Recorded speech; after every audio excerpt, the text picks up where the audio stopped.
YouTube, what's good, man? It's your boy Ron back with a brand new video. Today we got Michael Jordan's greatest revenge moments.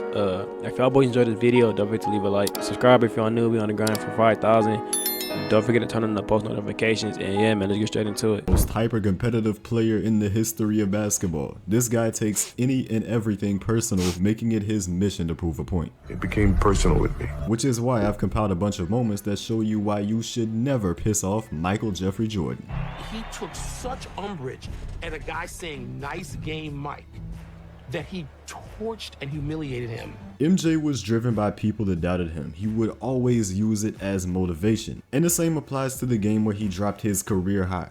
Jordan said that was strictly off anger and disappointment. Earlier in the first quarter when I think I got a hard foul from Hot Rod and I, fell the wrong way and I was really in pain.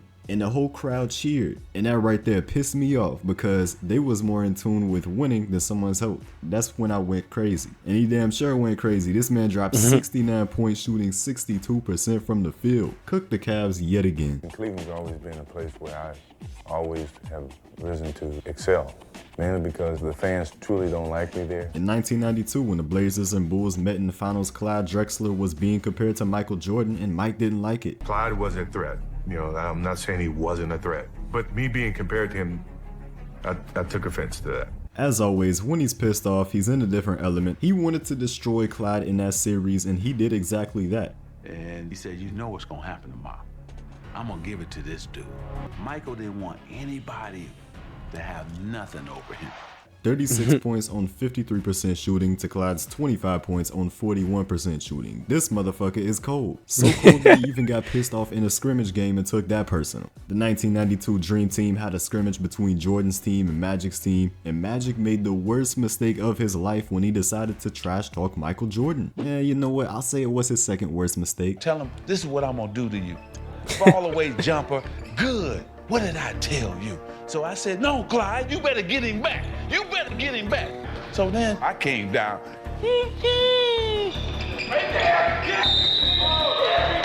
His energy is real high. He feels like he's in an opportunity to prove himself. That, hey, look, I'm still Hey, Magic funny as I still hell. dominate this game. That's all right. That's all right. Magic was saying, "You ain't the guy, and we got other players in this gym." Don't be cheating on me. Mike always got that look. When you see that look, then you know just give him the damn ball and get out the way. Michael being Michael, he needed to say, "No, I'm on the top of the mountain now." Magic was saying, "Look, NBA's not yours yet. I'm still here." Michael's like, "No, it's over." How you like that ass kicking we gave you? No. Come on now. If winning the previous two championships weren't already enough, this was the moment Bird and Magic truly realized it's not their league no more. But heading into the 1993 playoffs against Cleveland, Jordan was set to face off against the supposed Jordan stopper. Gerald Wilkins was getting gassed up going into this series. They Gerald legitimately gave Wilkins him was the that Jordan nickname. stopper? How Let do me you find think out. MJ felt about this? Took it personal. He had to cook that man. Nah. Swept the Cavs and averaged 31 in the series. Yeah. Jordan Stopping let it be what? known he is not the one to be playing with. And Michael looks over at us and said, "He can't guard me. He can't guard me." In this game, Jordan's quick turnaround. Oh, he's having fun. He's having fun. And every time he scores, he said, "No, he can't guard me." But not shortly after this, the Bulls will be set to face the Phoenix Suns and Charles Barkley in the NBA Finals, the 1993 MVP Charles Barkley. I was a little bit upset that I didn't get the MVP that year and they gave it to Charles Barkley. But with that said, okay, fine, you can have that. I'm gonna get this. But this wasn't his only motivation to embarrass the Suns that year. Bulls GM Jerry Krause really liked Dan Marley, so he had to get it too. I knew that Jerry Krause loved Dan Marley. And just because Krause liked him was enough for me. You think he's a great defensive player? Okay, fine. I'm gonna show you that he's not. And this dude Jordan delivered the greatest individual final series ever to win it in 6 games. He averaged 41 points on their head. He's not a real person. But the dumbest thing that a player can do is personally talk shit to MJ. Derek Martin got too confident and it lit a fire in Jordan. Mike is 4 for 16 from the field. He's having a really rough night. Right. So Derek decides, because there's about 10 minutes to go in the game and we're winning, he decides to say to Michael Jordan, who's having an off night, "Told you we're gonna whoop your ass tonight." Phil Jackson looks down the bench. like, what do you want to do? So Michael ties his shoe up, takes his towel off, walks in, the pitcher right there. He stands next to me and says, little man, I told you about talking trash to me. 24 points in the last 10 minutes. He knocks down the shot. They go up by 6. He turns to the bench and says, shut up, you little bitch. I mean, he's like, I told you about talking trash to me. How in the world does he go from an off night to 13 quick points to win the game? We never seen anything like this, cause the script was flipped that fast with just a few words. But even no words at all can sometimes be enough for Jordan to get pissed off. During the finals, we go out to dinner one night. George Karl's over on the other side, having dinner. Hey, there's George Karl over there. And George Karl does not come over and speak to him. He walked right past me. Now look at Mossy. Really? Oh, so that's how you gonna play it. That's all I needed. That's all I needed for him to do that, and it became personal with me. So even that was enough for MJ, who led the Bulls to their 4th NBA championship over Karl Supersonics. And the funniest part is that George Karl was trying to avoid pissing off Jordan. I had Brendan Malone on my staff in the Detroit Pistons, and he said, Michael plays head games with you all the time. Say hello at the beginning of the series, shake his hand at the end of the series, but during the series, don't let him use anything to motivate himself to be a better player. I mean, you really can't win. You talk to him, he's gonna think, fuck this guy. He's trying to be nice so I can take it easy on him. But talking shit to Michael Jordan as a rookie in the NBA is some insane behavior. Byron Russell learned that the hard way, even if MJ was retired at the time. Yeah, Byron Russell. When I was playing baseball, Utah was in town to play the Bulls. They're practicing at the facility. I go over to say hello to John and Carl. And this kid, Byron Russell, comes up to me and said, man, why you quit? Why you quit? Now, you knew I could guard your ass. I couldn't, you had to quit. But from that point on, he's been on my list.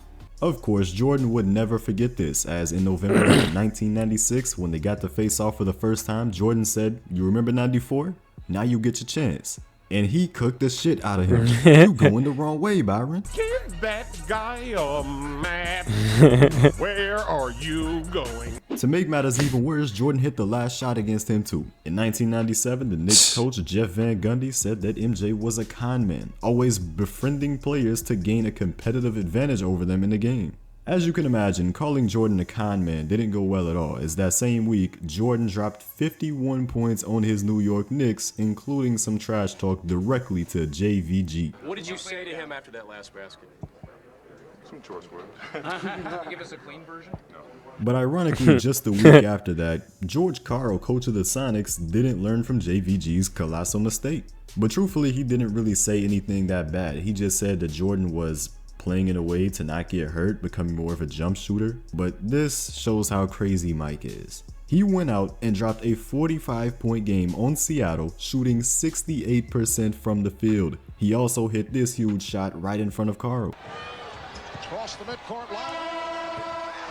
Damn. Oh my God.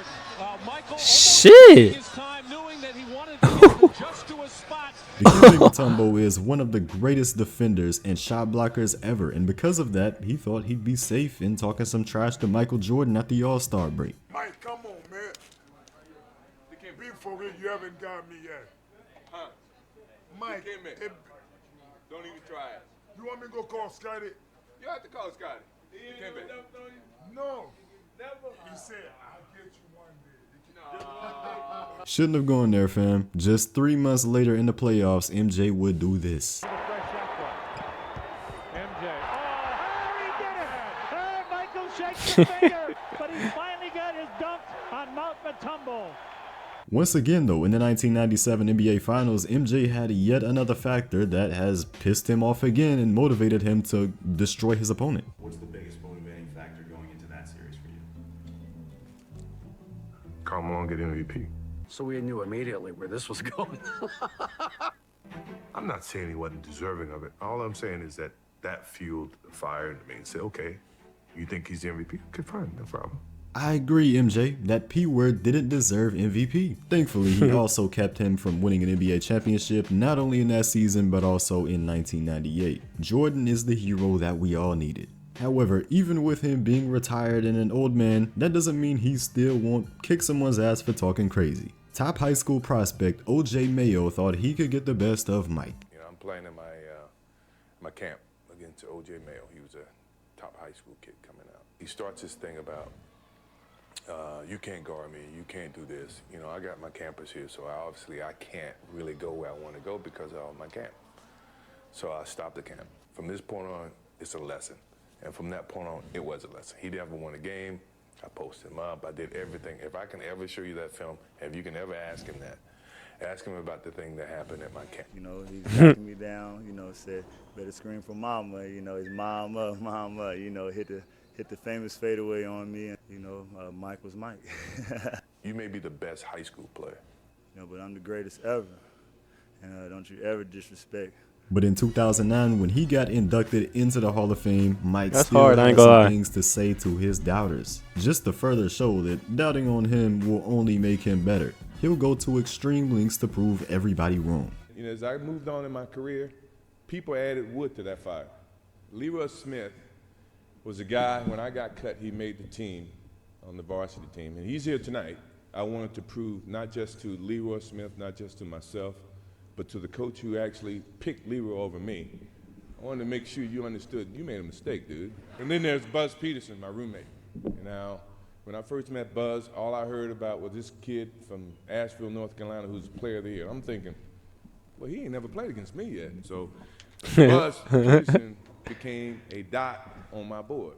And Coach Smith, the day that he was on the Sports Illustrated and he named 4 starters and he didn't name me, that burned me up. You know, Jerry Krause was right there, and Jerry's not here. Obviously, I don't know who invited him. I didn't. But and then you had your little guy who was on your staff who became the Knicks coach after you, Jeff Van Gundy. He said, I conned the players, I befriended them, and then I attacked them on the basketball court.